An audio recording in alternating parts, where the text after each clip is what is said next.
So today we're going to be building the perfect 5-fight main card for UFC 319, which is headlined by Dricus du Plessis versus Khamzat Chimaev. Now that main event alone sells a card. I know the UFC aren't going to stock this card in real life, if we're going to be honest, because the UFC, for some strange reason, are kind of going to the old boxing meta, which is have a really good main event and dog shit on the undercard, which is sad, but that's kind of the way the UFC has been booking stuff recently. But let's build the perfect 5-fight card with fights that make sense, that are realistic in my opinion, that just help this card. This card is going to be one of the biggest of the year, purely based off the main event. So let's help it. Let's add important fights on the card. There's going to be a lot of eyes on this fight. So let's get fun fights on the card to try and grip the audience, because there's going to be a lot of casual fans tuning in for this because of the names of Khamzat Chimaev and Dricus du Plessis. So let's build a good card. Starting with the co-main event, we have got Yuri Prohaska, the number 2 ranked UFC light heavyweight. He has one win off fighting for the light heavyweight title. Obviously, Nagamedov is looking to have a fight. The UFC must have issues with Alex Pereira. I know he said he got hacked. I don't know if I believe that, to be honest, although this is just going into conspiracy territory. But if someone hacked Pereira, out of all the things they could have posted on his account, why would they write something like that? And then the fact that Pereira declined the fight of Ankalaev in International Fight Week. So there's something going on there. Pereira isn't ready. Yuri Prohaska needs one more win, in my opinion. I think it's stupid if you do Ankalaev Yuri next, when you've got the Pereira rematch in the background, which is the fight that everybody wants to see, because Magomed Ankalaev Pereira 1 was so close. And there's a perfect number 1 contender fight in the weight, in the light heavyweight division, and that is Carlos Oberg versus Yuri Prohaska. Carlos Oberg coming off a robbery win, let's just be honest. Let's stop pretending here, I'm not going to lie. Over Jan Blachowicz at UFC London. A pretty boring fight, if we're going to be honest. But Carlos Oberg is now number 3 in the light heavyweight division. After beating former champion Jan Blachowicz, he said he was going to wait and get a title shot. No, you're not. You're really not. You're 34 years of age. You don't have all the time in the world to wait here, my boy. You need to get in there and fight. Yuri Prohaska is the right opponent for him. A 3-round co-main event of Yuri Prohaska, Carlos Oberg, to see who gets the fight after Alex Pereira makes so much sense in my opinion. I think it's a great co-main event to have on this card. I think this will be a fun matchup. I know Oberg's last fight was pretty dog shit, but Yuri is never in a dog shit fight. I think their styles will gel really well. I don't think Yuri will let Carlos Oberg do that tappy shit on him. Yuri Prohaska, I think, would beat Carlos Oberg, but Oberg has got the biggest win streak right now, I believe, in the light heavyweight division. Yuri Prohaska is also really well known with the fan base. He's always a fun fighter to watch. It makes sense. It's a number 1 contender fight. It helps the division flow. Yuri Prohaska, Carlos Oberg, co-main event of UFC 319. Moving on to the feature fight. Now, I've got Petr Yan here. Now, I always wanted to see Petr Yan versus Umar Nagamedov next. I thought that fight made sense. Really, the fight I wanted to see was Petr Yan versus Sean O'Malley 2 over 5 rounds. But we know what's happening. O'Malley's fighting Merab in the rematch at UFC 316 in a rematch that nobody wanted to see.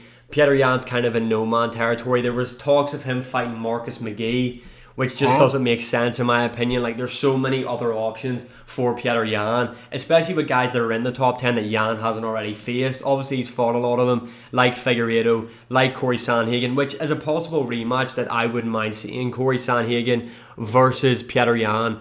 It's a fun fight. Their last fight delivered, very technical. Both guys are close in the rankings to one another, but let's just get fights we haven't seen. Let's stop rehashing the same matchup.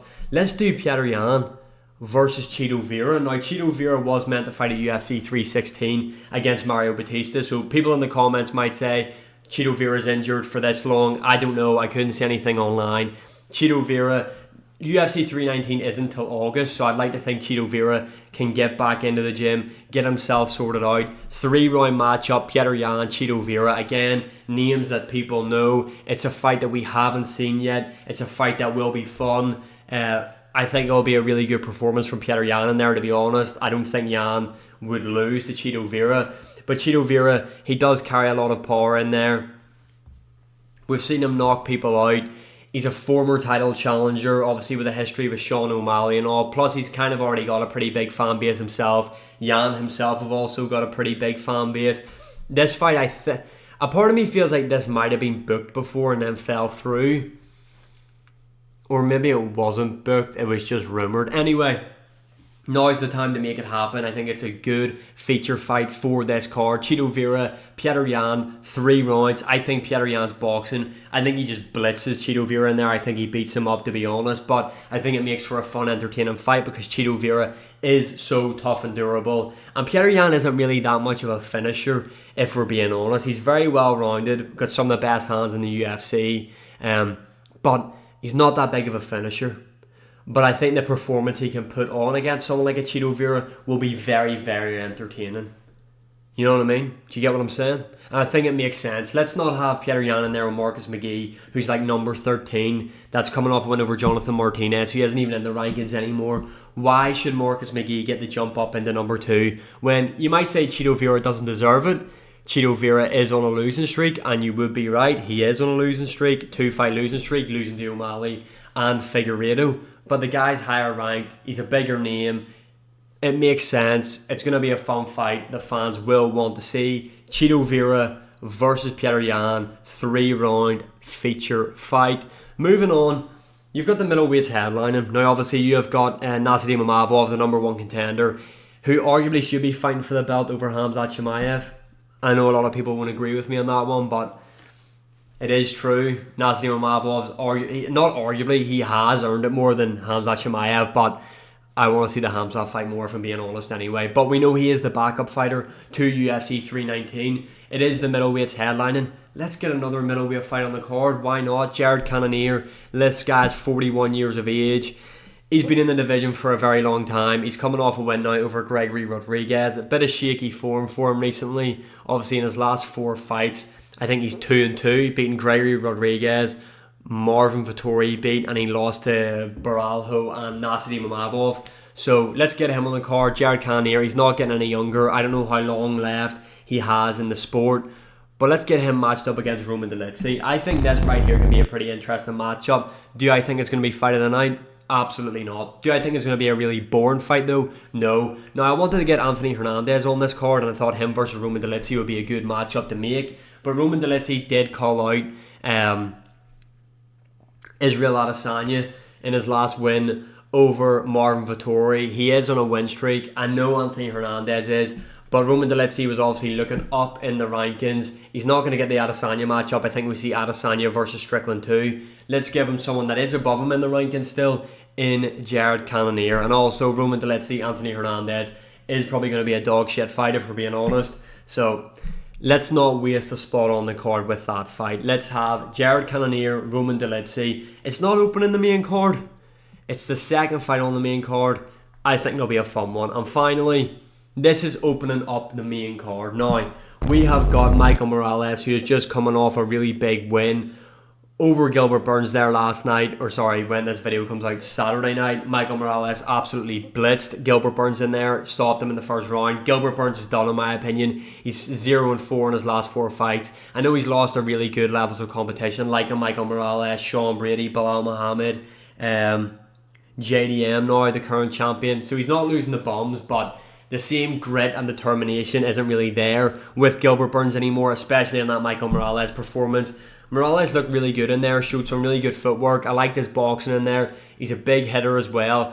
He was taken down by Gilbert Burns, was able to work his way up pretty quickly. He is going to be inside the top 10 of the UFC's welterweight division if they do the booking properly, or sorry, fix the rankings. I know the rankings that the UFC do are complete horsecock sometimes, dog shit. So they might not put him in the top 10. Gilbert Burns is inside the top 10. He stopped him in the first round. He's 18-0 now. Michael Morales does deserve to be in the top 10. And I think who he should fight is Leon Edwards. Like, Leon Edwards isn't getting a fight night main event anymore, in my opinion. He doesn't deliver. Don't have him headlining in the UK again. I've made that mistake going to see him fight Sean Brady. It was an awful performance. But Leon Edwards, he is good. He is good. Let's not pretend that Leon Edwards is dog shit. He's currently ranked number 4 in the division. I think Michael Morales does deserve another jump up, which is how easy he beat Gilbert Burns. I mean, he beat Gilbert Burns easier than what Sean Brady did, easier than what Bilal Muhammad did, easier than what JDM did. You know, Michael Morales did beat him with ease. I think Leon Edwards, he doesn't have a matchup booked yet. You wouldn't give Carlos Prates Leon Edwards next because Prates is coming off a loss to Ian Gary, so it doesn't make sense to give him someone higher up in the rankings after he's coming off from a loss. And I think Michael Morales is the perfect matchup for Leon Edwards.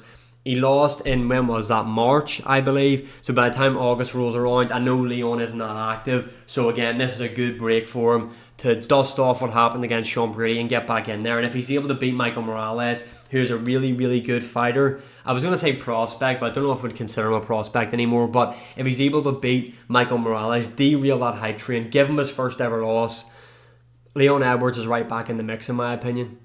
I think that's the perfect fight to make. And then obviously, main event, DDP Khamzat Chimaev, need I say more? That there sells itself. But those are some realistic matchups that I think can be made that would just help boost this card. I think that's a really good card in my opinion. You can let me know in the comments below though. And as always, thank you for the support. Like, share, subscribe, comment, all that good stuff.